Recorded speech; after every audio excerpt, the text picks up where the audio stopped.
Okay, let me confess that it was actually that audio that led me to looking for you. You see, I believe that journalists must help their nation to understand some certain people and personalities like yourself.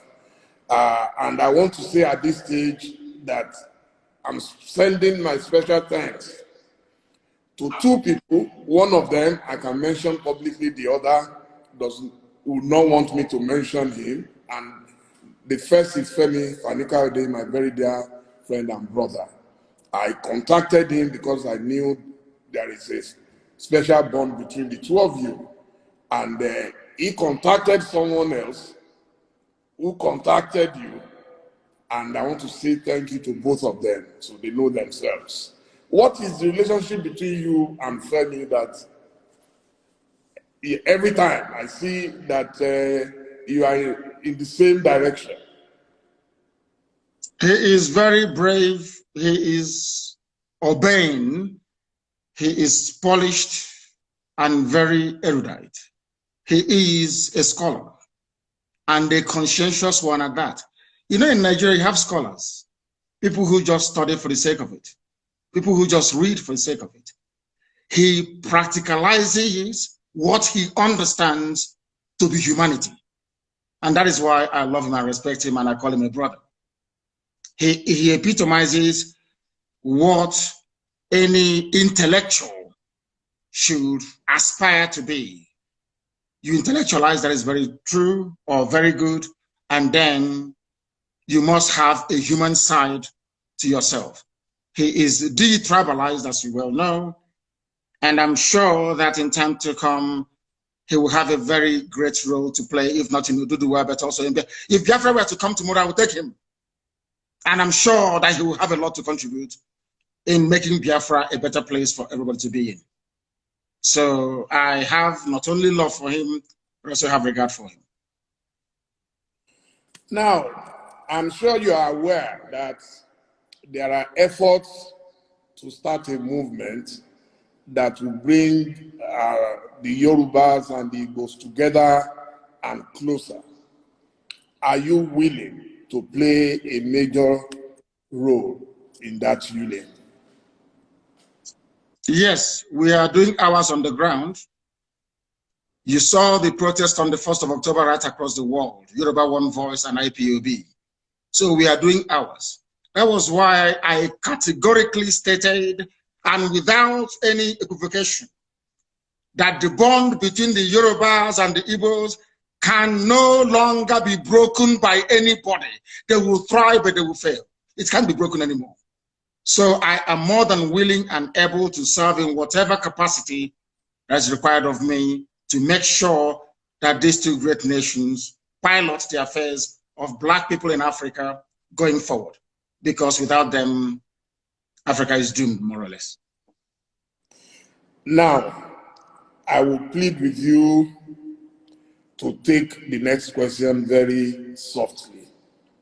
Because as a Christian, I believe my faith teaches me to render unto Caesar the things that are Caesar's. So which means I respect constituted authority. My question is about your best friend, our president and commander. Now, you propounded this theory of a cloned man, and that our current president is a Sudanese man called Jibril. Do you agree that your information might have been wrong, and you are also willing to apologize to him for that error? Anybody can make a mistake. No, not at all. Buhari is dead and buried in a shallow grave in Saudi Arabia. Aisha Buhari was there. She came back from what they called a lesser Hajj. She was wearing black. She was mourning. If you look at the pictures that were circulated at that point in time, you will see the smug, or should I say, the forlorn faces of northern governors. A minute silence was held at the AU for a late Buhari. Even Her Britannic Majesty, Queen Elizabeth II, also penned a condolence message to the people of Nigeria before the cabal took over and asked her to rescind it, which she did. Buhari is dead, and I'm prepared to stake Biafra on it. If you, Dele Momodu, can go and prove to me, I'm not asking you to do anything too complex. If you can go and ask this man you call Buhari, whoever it is in Asarok, to come outside, don't do very much, address a panel of Nigerian youths, maybe 20 of them, and speak Buhari's mother tongue, which is Fulfude. I will give up Biafra. I will apologize to him, and I will submit myself to any authority on this earth to do with me as they please. There is no Buhari. Jubril was there. Jubril followed Abba Kyari to Cuba and ran away from there and never came back. The man you have now in Asarok is from Niger Republic. His name is Yusuf Abubakar Muhammad. That's his name. Yusuf Abubakar Muhammad. Even Shekau knows who he is personally and was mentioning his name as well. It is not Buhari. The old Buhari that you and I know, the country cannot be burning and he will restrict himself to only 12 minutes of edited broadcast. Impossible. Impossible. Anybody that knows Buhari, even if he's dying, he must speak because he fought in his own understanding to keep Nigeria one. Anything that impacts or threatens the territorial cohesion and integrity of Nigeria, the old Buhari, in fact, he will be in Lagos. The old Buhari will be in Lagos, I'm telling you. But this little, have you not seen him with his fresh hands of a 35-year-old? He cannot wear this. He cannot wear this. Because if he wears this, his ear will bend because it's rubber, silicone. We know about AI technology. It's deep fake. Please Google it. You're a media man, you must know this. I can replicate this very interview with your face showing us having this conversation, but it is not you. You also saw that some, would I say, some eagle-eyed investigators managed to discover that there was actually a microphone, a loudspeaker on the table. It's everything that they claimed that Buhari was saying was coming from a loudspeaker. From a loudspeaker. Very, very sad indeed. These are the things that the world must understand and come to terms with. That the person you are calling Buhari is not Buhari, and I can stake my life on it. If he comes out tomorrow and takes, or should I say, address any press interview live without Garuba Sheikh doing this, telling people to cut. If he can come out tomorrow, a panel of journalists will, in fact, no, not journalists because some of them are corrupt, youths will address him. There and then you will know that Buhari is no more. There is no Buhari. No country. How can you have a country you claim you're proud of, and that country is run by 10-minute video recorded every 4 months? What sort of country is that? Every 4 months you issue a pre-recorded video to address 200 million people. What an insult. What an insult. In a time of crisis, there is COVID-19, people are agitating, they're very restive. The only thing you can do is 10 minutes video. Laughable and absolutely absurd. And no sensible person should be able to tolerate it. Buhari is dead, and I stake my life on it. Please don't stake your life on it, because I am very, very convinced that he is alive. I have been meeting Buhari since 2010. Okay, and the last time I met him was 2 years ago inside Aso Rock with a former president of Africa. I met him, we interacted, he cracked jokes with me, he even said, Dele, it seems you've added weight.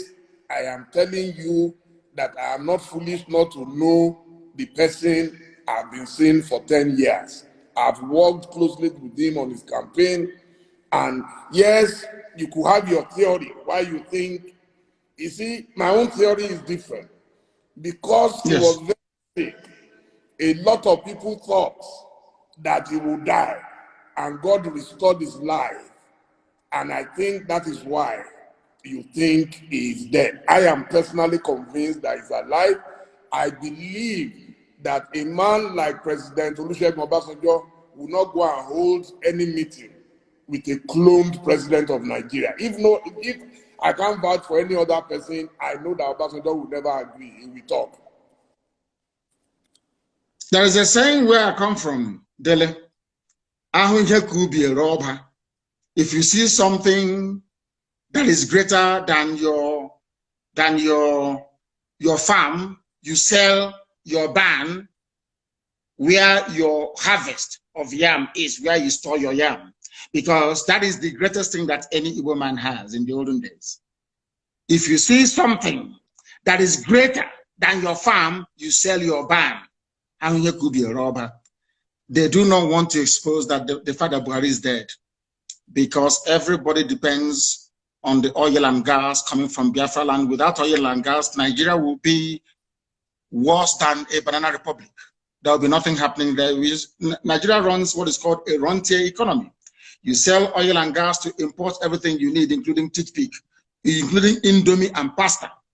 So what is called the doctrine of stabilization. If you come out and you announce that Buhari is dead, there will be pandemonium everywhere. In fact, the US government feels that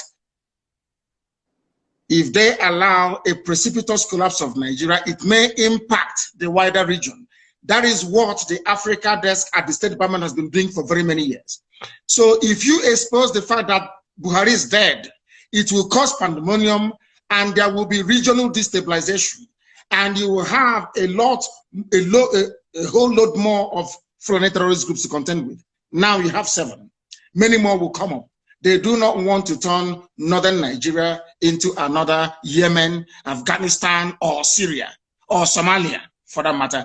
That is the only reason why they're keeping quiet, and everybody's hoping that he will make it to 2023 so that Aisha can go with the boyfriend and relax, because Buhari is dead.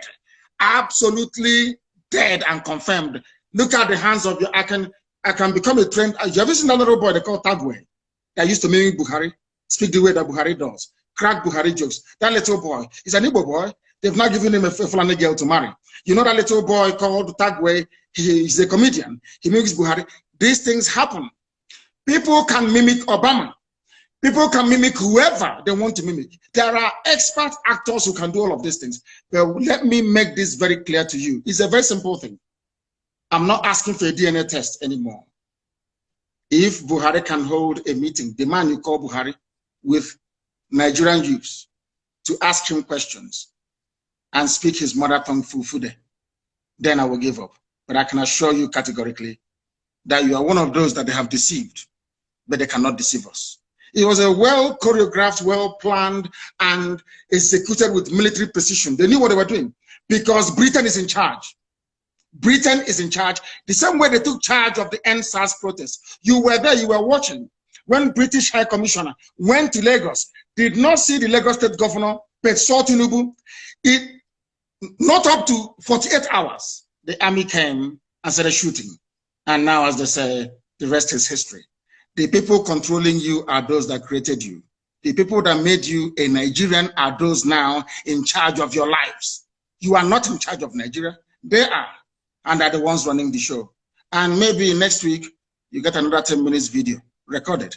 The old Buhari couldn't have done that. Ask Obasanjo, how many times did you allow them to broadcast a recorded speech in a time of national crisis? How many times? Obasanjo will tell you no. Jonathan did something. Only this thing that they put up there. Now, I will ask you to put on your face mask. Put it on. Put on your face mask. Let us see. Do you have one with you? Yeah. Ask them to bring it for you. Put it on. Your ear will not bend. Your ear can never bend. It's impossible because you're a human being. You have cartilage in your ear. But if this ear is made of silicone, as the one that Aisha's boyfriend is wearing, once you put on mask, your ear will bend. Simple. And that is why we have common sense and brain. Keep asking yourself. They took a picture with Jonathan, with everybody, with Yemi Osibajo. None of them had their ears bent. Only Buhari's ears were bent. Others were wearing the same mask, but only Buhari's ear was bent, meaning that it's made out of rubber, silicone. The person that's not Buhari and can never ever be. Please go ahead. Okay, so do you have a map for Biafra? Where will it start from and where will it end? First of all, do you know that if I ask you now, Dele, how many states do you have Igbo people in Nigeria? How many states would you tell me? It's a simple question. You're a journalist. I would say everywhere. No. I mean where they are indigenous to, where they come from. There could be Igbo people in Lagos and not from Lagos. The Igbo people. If I ask you right now, how many states in Nigeria do you think that Igbo people are indigenous to? How many would you say? 5 Southeast states? After all, that is the Igbo territory. Is that what you would say? Yes. I have a surprise for you. It is 13. Igbo people are indigenous to 13 states of Nigeria. 13. As I told you, those who created Nigeria are in charge of Nigeria. And in order to weaken, to diminish, to render irrelevant every aspiration of an Igbo man, Britain decided to advise the Janjaweed Caliphate to keep redrawing the map until we now have only 5 states. Igbo people are in 13 states. And now let me answer your question. The map of Biafra starts from wherever women tie 2-piece wrapper and ends where they stop tying 2-piece wrapper. In other words, Biafra land starts from Kogi in the north, in Igala land, Idoma, Igede, all the way to Kodomikodo, Idu land, in Udo, and going down to Bakassi, after Cross River State, and to Bonny and to Opobo in the south. All these are Biafran territories because if you go there, all the women tie 2 people. The 13 states. I want the 13 states, please. You want me to name for you the 13 states that make up? Yes, please. Kogi, are there Igbo people in Kogi? I'm sure the answer is yes. Yes.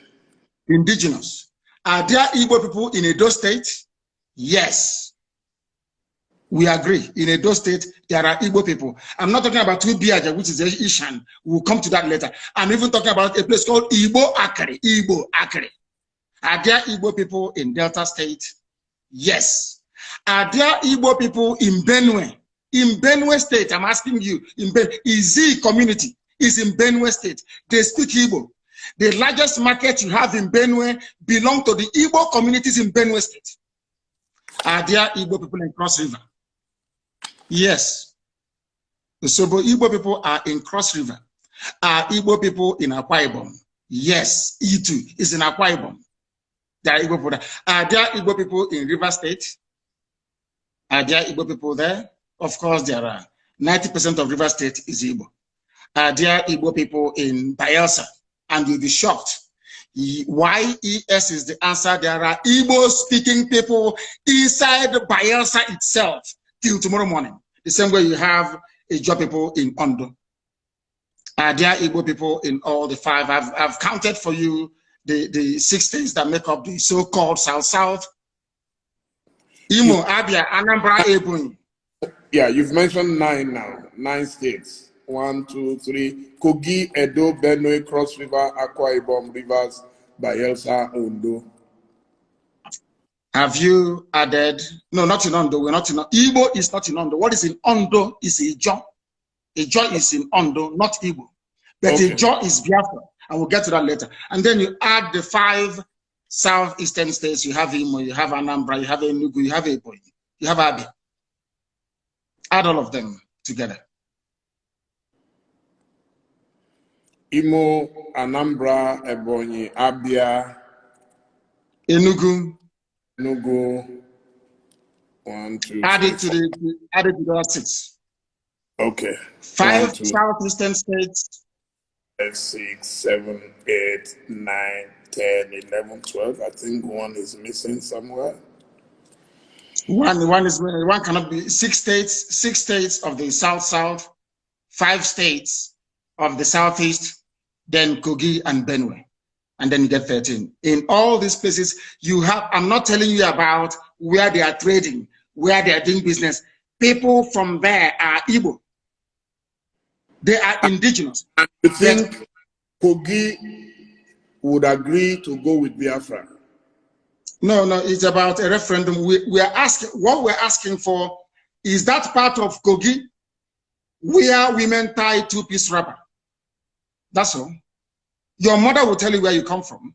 If you look at your mother when she dresses up to go to church or to go to a function and she's tying 2-piece wrapper, one on top of the other, then you know you're a Biafran. And that's what they do in Kogi, in Enugu State, in Benue State, in Cross River State, all the way down. You can go all the way down to Edo State. It is there till tomorrow morning. Don't you think you are likely to hit the brick wall if you try to go expansionist, if I could put it that way? I am an Igbo man. With all due respect, my dear brother, the Yorubas may be comfortable leaving Yoruba people in Togo and the Benin Republic and calling somebody from Sokoto State their brother. I don't intend to do that. Wherever you have Igbo people, they must be together as one. We are not leaving anybody behind. We cannot leave anybody behind. It was the Fulani Janjaweed and the British that caused this problem. You cannot come to my land, you take an Igbo community, you give them to Benue, you give them to Kogi, and you say that from the north. Ohanese may tolerate it. I will not tolerate it. I can't tolerate it.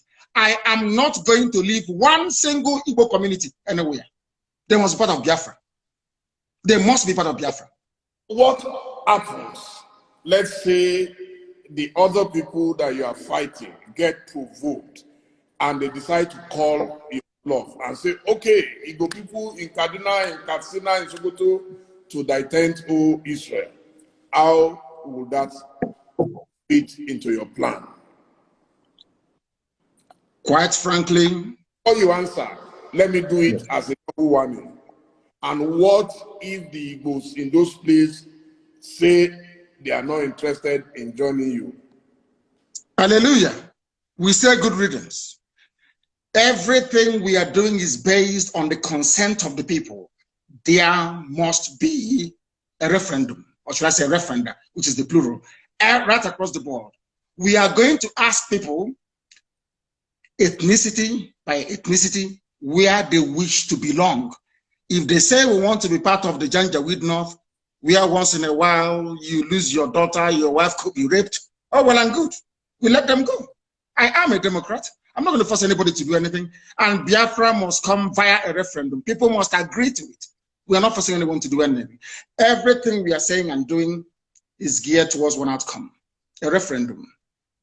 If they agree, fine. If they don't agree. So who is going to organize this referendum that you've been talking about? The United Nations will have to organize it at the right time. They will.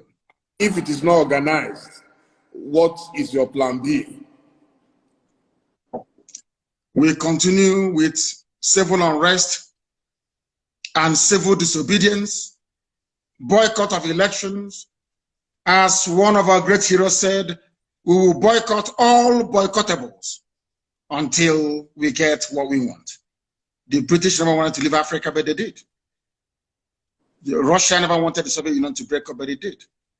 Serbia never wanted Yugoslavia to break up, but it did. Sudan never wanted South Sudan. They never wanted South Sudan to be free. They're free today. Ethiopia never wanted, excuse me, Eritrea to be free, but today Eritrea is free. So that tells you all you need to know. It is not in their hands because you know what? Power belongs to the people. Anything we want is what we're going to get. Once again, I want to ask this. Do you think this dream is realizable without a war? And are you prepared to fight another war? This dream can be realized without a war. And let me put it this way, as soon as the people, the various ethnic groups in Nigeria realize what Nigeria means to each and every ethnic group, they will subscribe to our position. So it is realizable without a war. Before the white man came, let me ask you this, because it's an interview, which means you can ask me questions and I can ask you. Before the white man came, was there any Nigeria? Before the white man came, did Nigeria exist? It's a simple question that I'm asking you. Dele, did Nigeria exist before? It didn't, no. It didn't exist. Then why are African people, black people dying over something that they did not create? Did any Yoruba man create Nigeria? The answer is no. No Igbo man created Nigeria. No Hausa man did. No Fulani man did. No Kanuri man did. No Jukun man did. When you come to Nigeria, it's always a debate about it is our turn. It is our turn. It is our turn to rule. Now there are over 250 main ethnic groups in Nigeria. If you keep rotating the presidency every 8 years to each and every ethnic group, times 8 by 250, how many years are you going to get? So some people will die many times over. They will reincarnate many times over. The presidency hasn't come to them. Nigeria is a joke and an absolute mess. It was not created by black people. Therefore, it cannot be sustained by black people. I want to see an Africa where a Yoruba nation, a Yoruba mega nation extends from Togo all the way to Edo State. That's what I want. Because that is authentic Africa. I don't know why Africans are so beholden to something that is alien to them. Are you a white man? The Luga that created Nigeria is a white man. What are you doing as an African defending something that a white man created out of, should I say, a racist intent? Nigeria was an ordinary company, Royal Niger Company, an ordinary business venture that the British converted into a nation. And Africans are killing themselves trying to maintain something that a white man created. Sometimes I wonder what type of God made African people. I don't understand it. And that is why you have this neo-colonialism. That is why the British High Commissioner had to go to Tinubu to ask him, how do you end this protest? Because if this protest continues, you're jeopardizing our oil. Nnamdi Kanu can use it as an advantage to go and get Biafra. They asked the army to go in and kill people. You people are being ruled by your colonial masters. Your fate is not in your hand. You're in a country that is 60 years old, so to speak. There is no electricity. If I am a Nigerian, I can't come out and say I'm a Nigerian. I'll be ashamed of myself. For 60 years, you have no electricity. For 60 years, no good roads. For 60 years, no good schools. For 60 years, your politicians are traveling abroad for medical treatment. I ask you, what is there to be proud of about Nigeria? Name one thing you can be proud of. Name one thing. Is a question I'm asking you, Dele. Tell me one thing you can be proud of in Nigeria. Nigerians are amongst the brightest people in the world, including the Igbo people, of which you are one. You're a very brilliant man. That is Nigeria in your DNA. I was born a Biafran, not a Nigerian. Nigeria is a historical mistake. Was there a birth certificate at that time that wrote Biafra on it? Of course, yes. You want me to show you? I will show it to you. I can email it to you. It's not here with me right now. I can email it to you. My person is Biafra. I don't mind. I will email it to you. So you see, what I'm asking is, if Nigeria never existed until the white man came, why are you as a black African man defending it? What's a white man created? Why? When you have Yorubas in Benin Republic, Yoruba is in Togo, they speak your language, they eat your food, they dress the same way you do, you have the same culture, the same value system, the same orientation, and I'm asking you, and the white man came from Europe and said, oh, you are Yoruba from Togo, you speak French. You're Yoruba from Benin Republic, you're going to speak French. But you, Dele, you're Yoruba from Nigeria, you speak English. Are people not perturbed by that? That level of dehumanization, that level of subjugation. You see, the one thing that shocks me about Africa and their class of intellectuals is the fact that They are willing to swallow hook, line, and sinker anything the colonial master gives to them. And I've asked you this very question. Can you go to Europe and create a country as a black man? The answer is no. Then why must you accept what a white man is doing in Africa? Do you see why we are poor and very backwards? Do you see why Nigeria can never have 24 hours of electricity? Never, ever, ever, ever. Because the foundation is faulty. The orientation of Fulani Janja, people were protesting SARS killings in the south. Fulani people in the north were busy having fun and laughing and smiling. And you want to be in the same country with them. Your value system, your reasoning, your understanding, your orientation can never ever be the same. Never be the same. Why did Britain leave the EU? Dele, I'm asking you, are they not Christians? Are they not Democrats? Are they not, don't they believe in free trade and voting people in and voting them out? But then, why did Britain leave the EU? Why? The same Britain that left the EU is asking me not to leave Nigeria. Nigeria that is only 100 years old. Your grandfather was not a Nigerian. Was not. So why must you throw away the history of your family, the rich history of Yoruba people? Because a white man called the place Nigeria. Why must you do that? Why? Can I go to England and name them and name them Albania and say all your history is now gone? We are doing our ancestors a disservice. And let me tell you why Black Africa cannot go forward. Some people, not you, some people accepted this nonsensical balkanization of Africa with their useless flag independence. And your ancestors are in the grave. Your ancestors that existed before the white man was born, they're in the grave. You jettison their history and their identity. You banish it, you denigrate it, you insult them by accepting this garbage called Nigeria, and you want them to be happy with you. That is why no Black African country can see development. No Black, you see South Africa. When whites were running South Africa, everything was good. Now Blacks took over. Look at what is happening. Because even the land of Africa itself is angry with us. We went to school for a reason.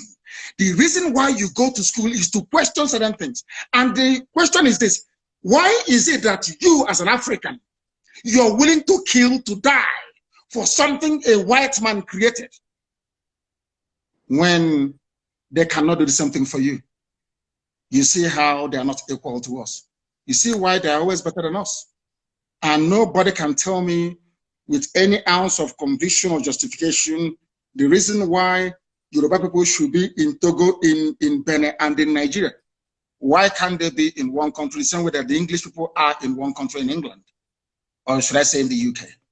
These are the things that we must ask ourselves. Okay, thank you so much. Thank you, Mazi Nnamdi Kanu. I mean, you are very passionate about your beliefs. Nobody can take that away from you. So now we get to the stage where I already jotted down some questions from members of the public. The first is that you hold a dual nationality. So they are saying you have a choice, you have an option. What about those who have nowhere to go? The reason why you're interviewing me today is because I got lucky. My parents didn't get lucky. People who were in my house did not get lucky that very day, they died. My dog also died. Jack, they killed my dog. Now, listen very carefully. People don't understand. You see, there is a level of flippancy in Africa, and should I say, we don't interrogate any concept or phenomenon with a great degree of sincerity. Why do I have a Nigerian passport? The same way that Awolowo, Chief Obafemi Awolowo, held onto a British travel document. Did that stop Awolowo from fighting for Nigeria to be independent? I'm asking you a simple question. Did that stop him? Awolowo went to Glasgow to study. A British document. Exactly. He traveled abroad. Awolowo traveled abroad to study. He read economics in Scotland, and he came back. probably even on British scholarship. The fact that Awolowo was availed of free education in England and traveled to England by ship in those days with British papers, did it stop Chief Awolowo from fighting for independence of his people? And I must say, he was a lawyer. Thank you. Sorry, I do apologize. I do apologize. He was a lawyer as well, but he also read economics. Do you know he read economics as well? He also read. He's a lawyer. I agree. Now, I'll ask that question again, so you answer, so that the whole world can hear. Yes, the fact that Awolowo went to England and studied, or let me say Britain and studied, United Kingdom, came back, became a lawyer and an economist. Did that stop Chief Awolowo from campaigning for independence from Britain? I don't know if you can hear me. Can you hear me? Hearing you, yeah. I understand your logic, yeah. Now, the same thing with Dr. Nnamdi Azikiwe. He traveled to the US. He studied. He traveled to the US with British papers. As somebody traveling from a British colony, he went to the US and he read, and he came back.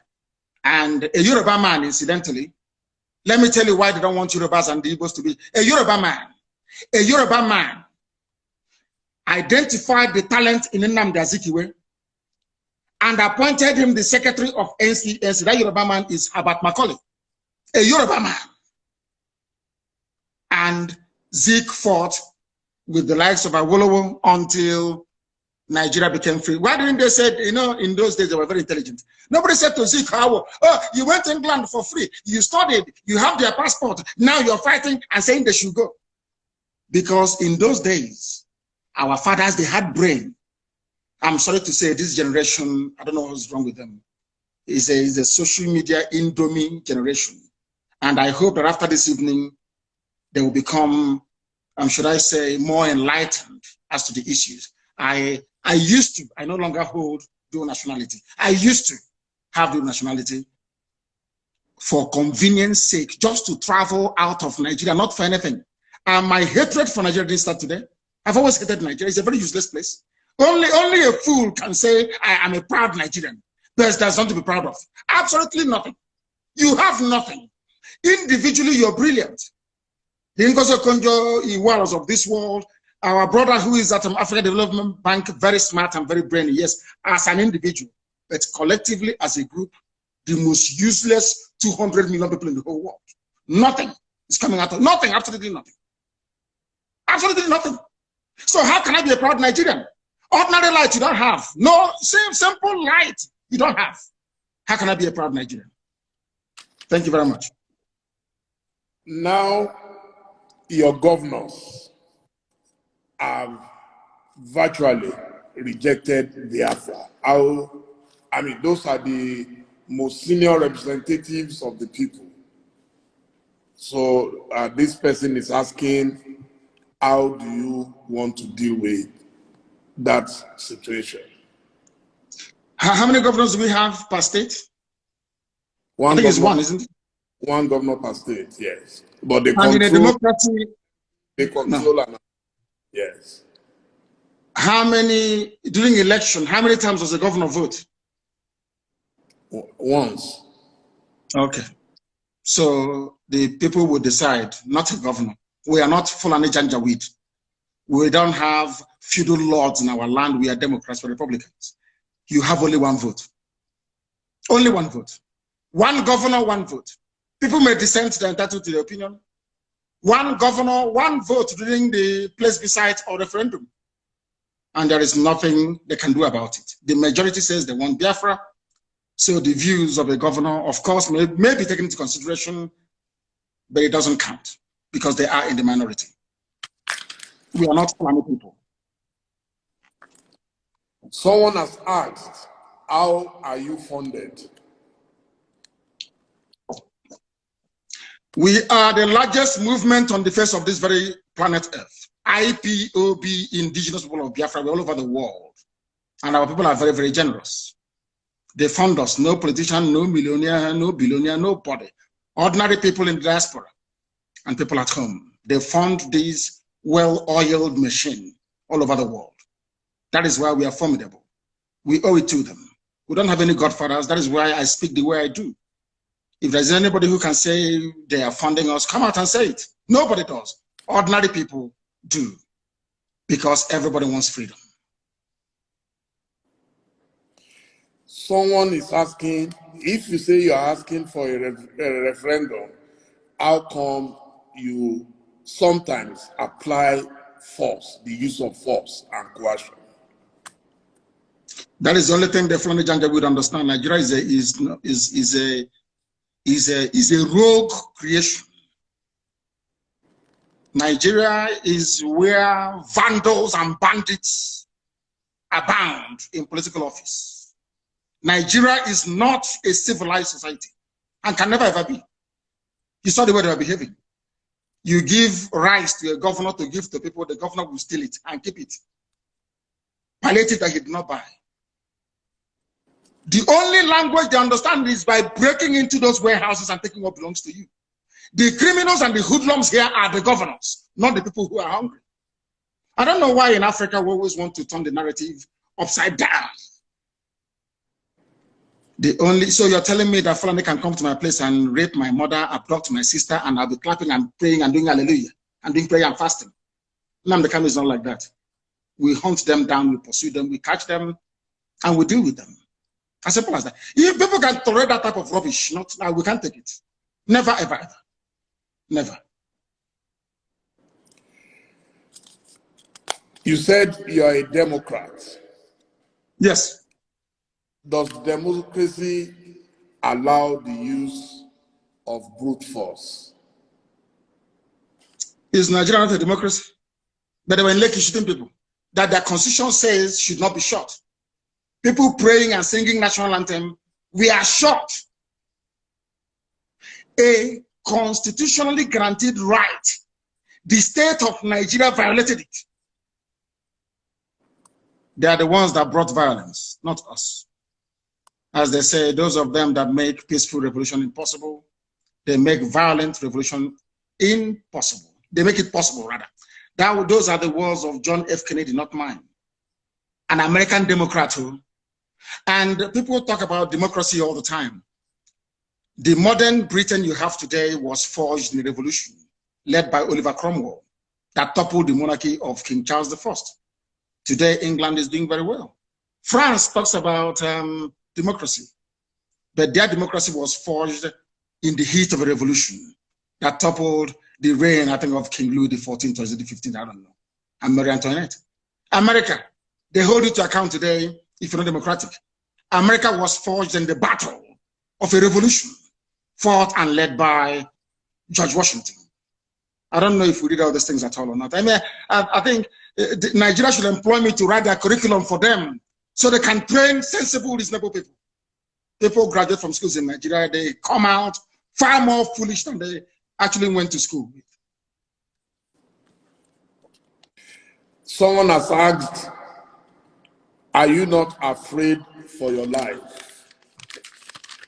And what happens? I am dead already. And at what happens if anything happens to you now? Do you have succession plans?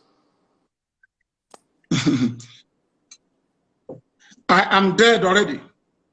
I was pouring some water, I do apologize. I am dead already. The only thing that can bring me back to life is Biafra. This life is meaningless without freedom, not just freedom. As I said before, I traveled to England to study for a reason and for a purpose. You cannot tell me that in England, they have gas piped all the way from the Scottish gas fields. There is 24 hours a day electricity. There is gas. If you're homeless or if you're unemployed, the government can give you what is called housing benefit. You can pay your rent and live in a decent home. They also give you money to feed as well. If I cannot do those things for my people, then my life is meaningless. So as I am right now, I'm already dead. I'm only waiting for Biafra to revive me and to resuscitate me. And I feel and I do pray that most other Africans should feel the way that I do. because Africa is a failure because we fail to address the core and the key issues affecting our lives. We intend to change that. And by the grace of God Almighty in heaven, we shall be successful. My life doesn't matter anymore. What matters is Biafra. Everything else is irrelevant. And the zoo government, they know it. Everything is irrelevant. The only thing that matters to me, God is my witness, is Biafra, nothing more. I'm not doing anything. I don't have a car. I have nothing. The only promise I said to God is, give me Biafra, that's all. I don't want anything else. What am I doing with money? What am I doing with cars? I don't need them. The Biafra I do need. Now, someone says, if you disagree so vehemently with the English people for what you believe they've done in Nigeria, how come you accept their protection? They are not protecting me. I'm sure if they have a chance to kill me, they will kill me. They're not protecting me. The only people that ever protected me was the state of Israel. Nobody else has ever protected me. Only Israel did. So if they have a chance to kill me, they'll kill me. What protection is the person talking about? I said it before. Chief Obafemi Awolowo went to UK to study. Chief Obafemi Awolowo, because there's one good thing about the UK. If you study there, your eyes will open. You see how vocal and vociferous the protest in London was. Because we understand their game, we know the way they play it, and we feel sorry for our people that they cannot see what we have seen. But one day, who knows, their eyes may open. But as I keep saying, anything we do to ensure that freedom comes, not just to Biafra, to Duduwa, but to everybody, every ethnic group, I am all for it. So could you tell me a bit about your project, the Radio Biafra? Radio Biafra of the Radio Freedom under Abacha. So I know a bit about pirate radios. So that's why I'm asking. It's not a pirate radio. It's not pirate. Radio Biafra is registered in England. It's not a pirate radio. It is actually registered. It's not a pirate radio. That was the argument they were making before. And when they asked the UK to shut down Radio Biafra, UK told them we can't. It's a legitimate business. You know, it's a legitimate concern in the UK, so we can't shut it down. So it's not pirate. And we build our own transmitters. I don't know if you know that.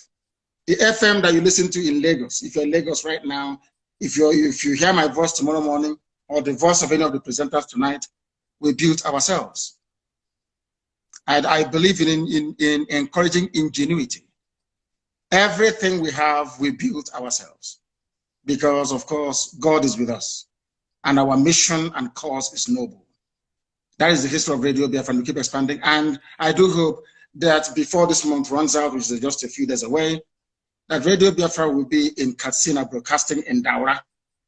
Radio Biafra will be in Daura broadcasting. And they will complain, but they can't do anything about it because we are far ahead of them. What are you doing in Daura when you said Buhari is not there? So what will you be doing in Daura? No, they challenged us. Their MDC challenged us. They said they're going to buy equipment worth, is it 700 million to disrupt what we are doing. So in response, I said, I'll put a radio inside Daura and I'm going to do it. I will. There'll be FM in Daura very soon. So you cannot be jammed. Who can jam it? Who is the person who can jam it? This is the technology from Biafra and you cannot do anything about it. That is why the Katuna line is running helter-skelter to stop Biafra, because they know that once Biafra comes, maybe an African country can now put a man on the moon. They don't want that because they know what we can do. And I'm saying it out in the open. They should try all they can to stop us. They cannot stop us. Eventually, we're going to win. Because this is God's project, not man's project. It's God that said Biafra must come. Not man. On this note, I must say a big thank you to you for a very, very elucidating session. And I am definitely educated about you. I may disagree with you on a number of things, but a lot of people didn't want this interview to take place. I told them, I hate censorship. I was a victim of censorship. Everybody must talk. If you don't talk, nobody will know why you do the things you do. And those who disagree with you must still get to know more about you. And I must say, I am very, very grateful that you agreed to speak to me. And I hope very soon again, when we have cause to speak to you, at least now we've established this contact. And I really appreciate your agreeing to talk to me. Thank you so much, Mazi Nnamdi Kanu. Thank you, Dele. Thank you very much. Thank you very much. And thank you for having me. Thank you. Thank you. My dear viewers, I told you it will be the mother of all the interviews, and so it has been. Thank you all. We'll be uploading, and I'm sure a lot of newspapers will get some news out of this. Thank you, and good night. Thank you. Thank you very much. Thank you. Bye now.